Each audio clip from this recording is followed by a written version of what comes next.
In this lesson, we will explore how the idea of a free India grew from the meeting rooms of Indian National Congress into a powerful mass movement.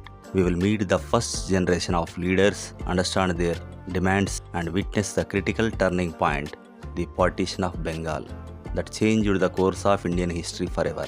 The Indian national movement's goals were not only to fight against British rule, but also to unite diverse sections of Indian society to build a new nation. 1857 revolt was a widespread struggle against the British. Its aim was to restore the old order of kings, queens, and the existing social structure, not to create a new vision for the country. But the introduction of English education in the late 19th century led to the rise of new consciousness among intellectuals in major cities like Calcutta, Madras, and Bombay. Educated Indians opposed the inequalities of the old Indian social system and advocated for a democratic political order. They became critics of the exploitative nature of British rule after understanding its true impact. There were some early political associations. East India Association. It was founded by Dadabhai Nauroji in London in 1866. There were some provincial associations. Our leaders like Surendranath Banerjee, M.G. Ranade, Badruddin Tyabji formed various associations in Kolkata, Pune, Mumbai, and Madras. These organizations aimed to discuss local problems, unite intellectuals while may had regional focuses. They declared their goals were for the benefit of all Indians, irrespective of region, community, or class. The Indian National Congress, the moderate phase from 1885 to 1905. Early nationalists promoted the idea that India should be a sovereign nation. They believed that the Indian people should be empowered to make their own decisions regarding their affairs. They organized campaigns against unjust British policies such as taxes on textiles, racial discrimination, and repressive press laws. Formation of Indian National Congress was a turning point. The first session was held in Bombay in December 1885. It was presided over by W.C. Banerjee. The session was attended by 72 delegates from across India. Prominent leaders attended like Dadabhai Nauroji, Firoz Shah Mehta, Badruddin Tyabji, W.C. Banerjee, and Surendranath Banerjee. Many were from Bombay, Madras, and Calcutta. A.O. Hume, a retired British official, played a significant role in its establishment. Their foremost task was to build a nationalist consciousness and unite the diverse people of India. To achieve unity, they decided to accommodate the special requirements of different regions and religious communities. So, they took steps for unity, holding congress sessions in different parts of country every year, agreeing not to pass any resolution if it was opposed by any single religious group. Second major objective was to create a common political platform where political workers from across the country could gather, conduct activities, and mobilize people on an all-India basis. This was done by studying common grievances, appealing to the government, and educating people about their political rights. Their third major objective to promote democratic ideals and functioning.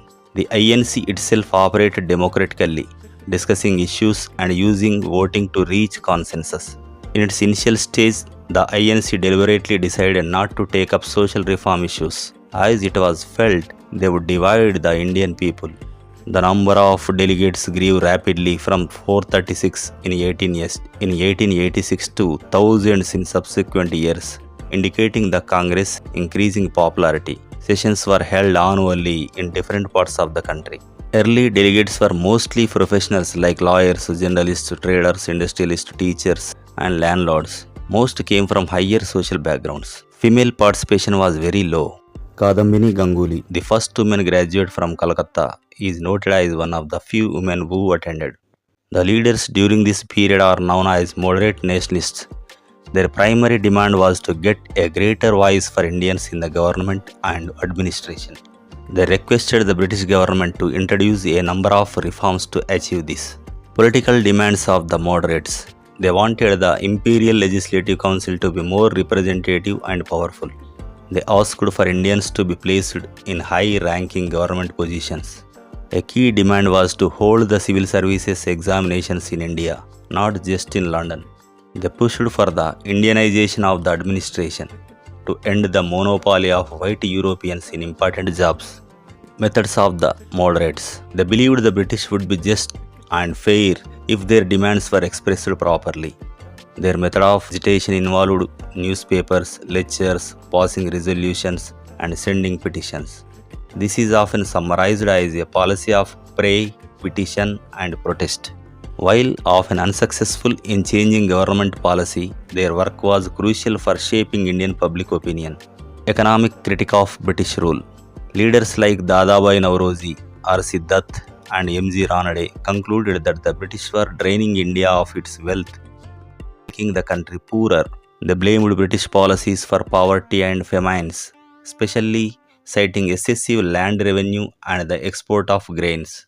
The Congress passed resolutions against the salt tax, the poor treatment of Indian laborers abroad, and restrictive forest laws. They argued that British rule hindered India's industrial development by draining wealth and flooding the market with cheap British goods. British policies and famines. They destroyed local crops. Major famines occurred frequently under British rule. While triggered by bad harvests, their devastating impact was due to colonial government policies. The government collected high taxes, leaving peasants with no surplus food.